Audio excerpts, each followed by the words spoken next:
Hello दोस्तों, अनजान voice आपके लिए फिर से एक दिलचस्प कहानी लेकर आया है। बात उस समय की है जब मेरी पत्नी से मेरी थोड़ी अनबन चल रही थी। तो हमारे बीच शायद 1 महीने से वह कुछ नहीं हुआ था। मुझे अपने रिश्तेदार के यहाँ जाना था। मैंने बस में जाने का फैसला किया। मैं रात की 8 बजे की गाड़ी से निकला। बस में बहुत भीड़ थी तो मुझे सबसे आखिरी वाली सीट मिली। आखिरी लाइन में भी खिड़की वाली सीट मिली, जिसका एक शीशा टूटा हुआ था। सर्दी के कारण कोई उधर बैठना भी नहीं चाहता था। गाड़ी पूरी भर गई थी। अब मैं अपने आप को कोसने लगा कि काश प्राइवेट गाड़ी से जाता तो शायद अच्छा होता। आते वक्त मैंने कोई कंबल या शॉल भी नहीं लिया था। मेरे बगल में 2 बूढ़े बैठ गए थे। बस निकल पड़ी। टूटे हुए शीशे से जोरदार हवा अंदर आ रही थी।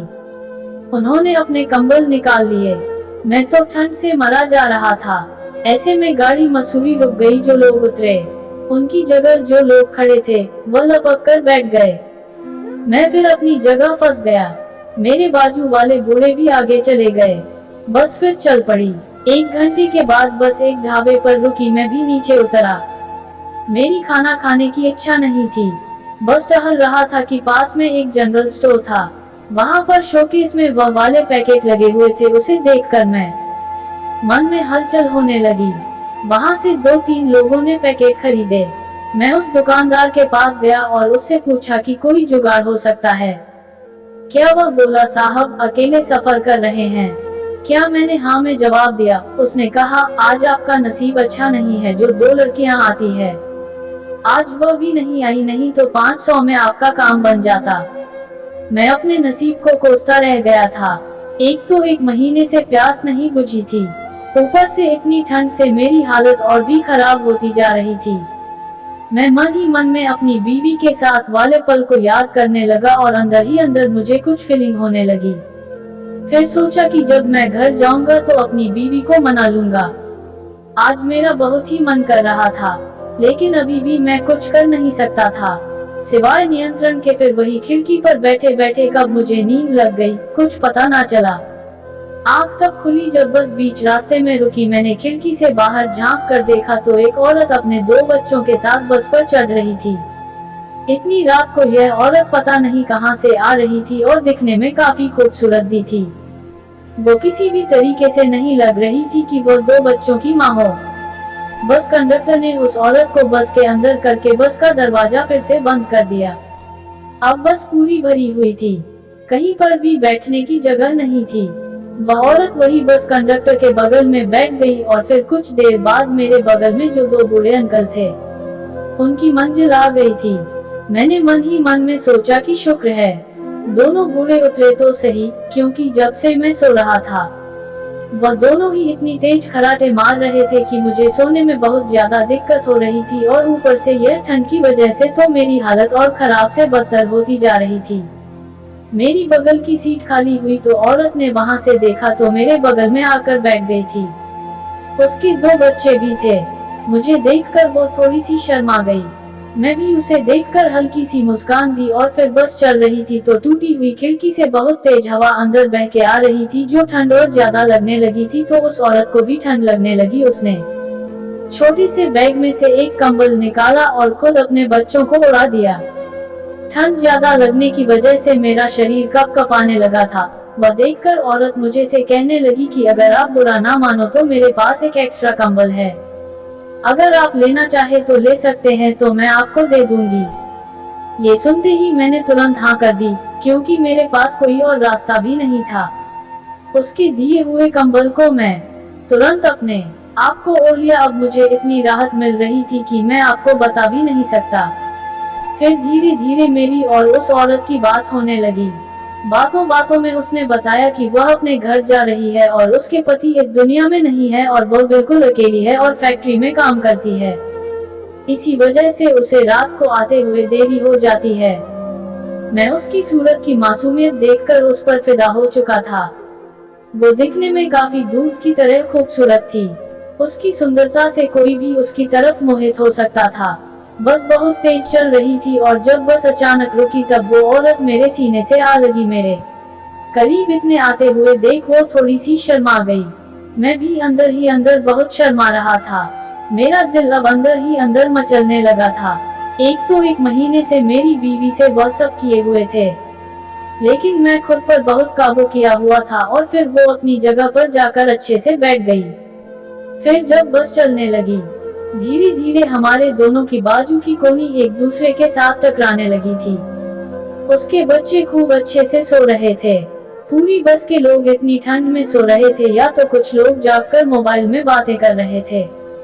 मेरी बस की लास्ट सीट थी, तो इस वजह से कोई भी हम लोगों की तरफ बिल्कुल भी ध्यान नहीं दे पा रहा था। मैंने चादर ओढ़ी हुई थी और फिर सोने का नाटक करने लगा।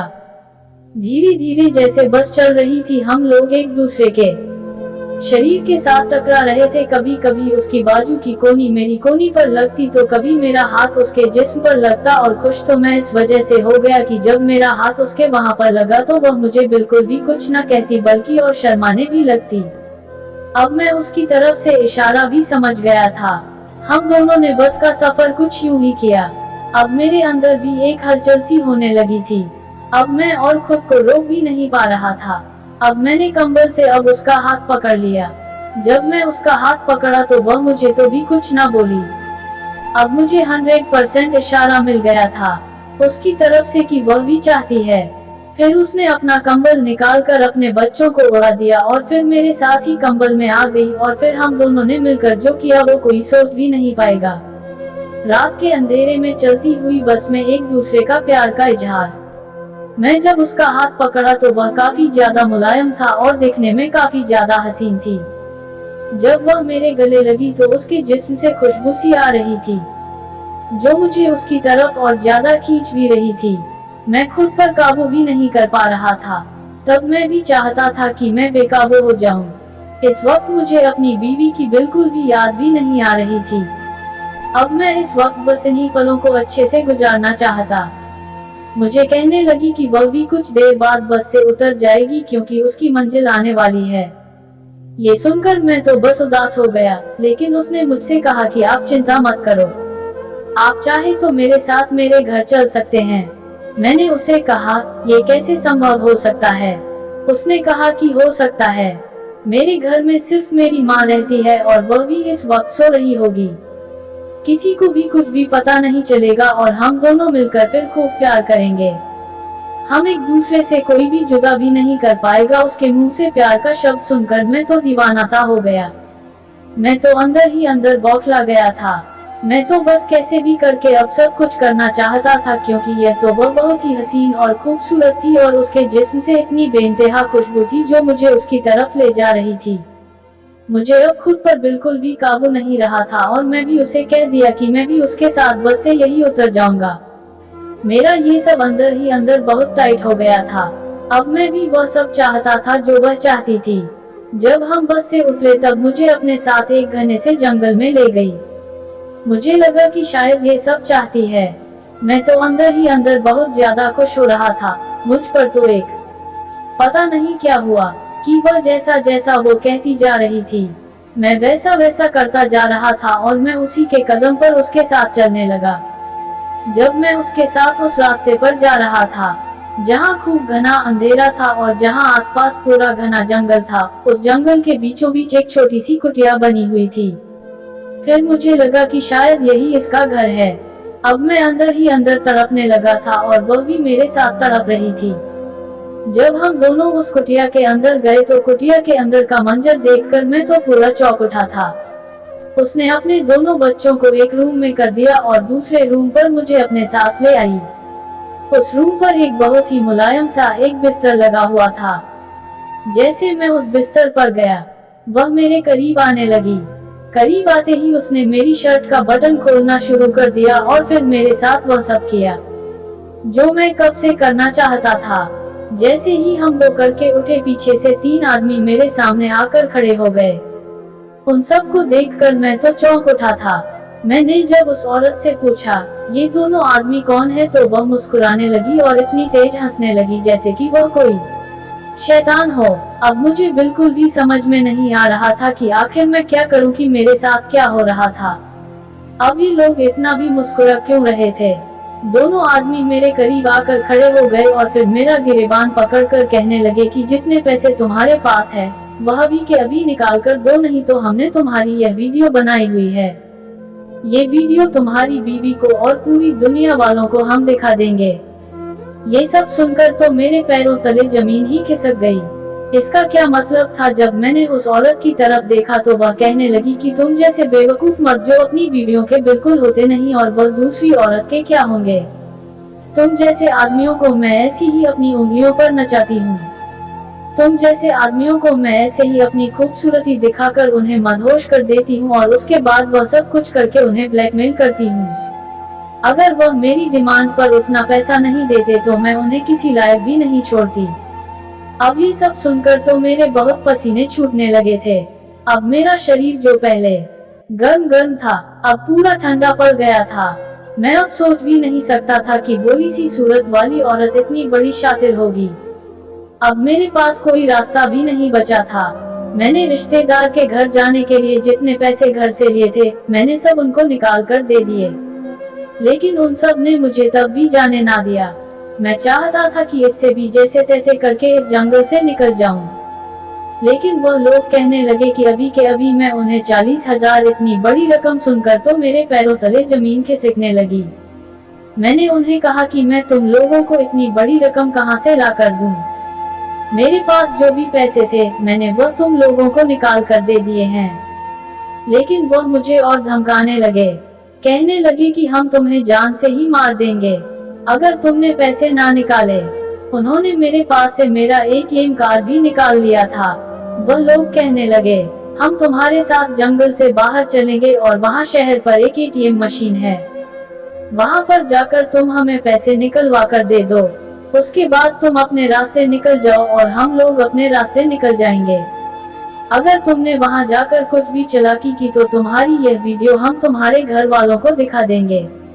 वो लोग मुझे इस वजह से याद धमका रहे थे क्योंकि बस में मैंने आते आते उस औरत को अपने बारे में बहुत कुछ बता दिया था।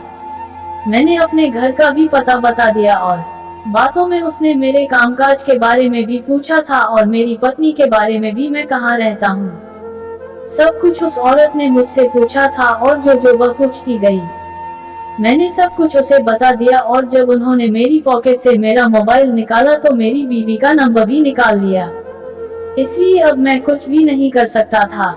उन्होंने बहुत बड़ा गेम खेला था। मैं उन लोगों के साथ जाकर ATM से पैसे निकाल कर दे दिए। उसके बाद मैंने चैन की सांस ली। उस दिन से मैंने कसम खाई कि गैर औरत पर बिल्कुल भी विश्वास नहीं रखूंगा और हमेशा अपनी बीवी के साथ ही वफादार रहूंगा। और मैं रिश्तेदार के घर जाना भी अब मैंने कैंसिल कर दिया था। मैंने तुरंत वापस अपने घर चला गया और अपनी बीवी से बहुत माफी मांगी, लेकिन मैंने उसे कुछ भी रास्ते के बारे में नहीं बताया था। मैंने तो उसे यही कहा कि मैं तुम्हारे बिना नहीं रह सकता, इसलिए वापस तुम्हारे पास आ गया। वह सब सुनकर बहुत मुस्कुराए और मेरे सीने से लग गई। अब हम दोनों ने मिलकर वो सब किया जो 1 महीने से हमने नहीं किया था। तो दोस्तों, इस कहानी से हमें यही सीख मिलती है कि हमें कभी भी गलत राह की तरफ नहीं चलना चाहिए, नहीं तो नुकसान खुद का ही होगा। दोस्तों, उम्मीद है कि आप लोगों को ये कहानी पसंद आई होगी। अगर आप लोगों को ये कहानी नहीं पसंद आई है तो हमारे चैनल अनजान वॉइस को लाइक एंड सब्सक्राइब जरूर करिएगा एंड घंटी का बटन जरूर दबा आइएगा। फिर मिलेंगे एक और दिलचस्प कहानी के साथ। धन्यवाद।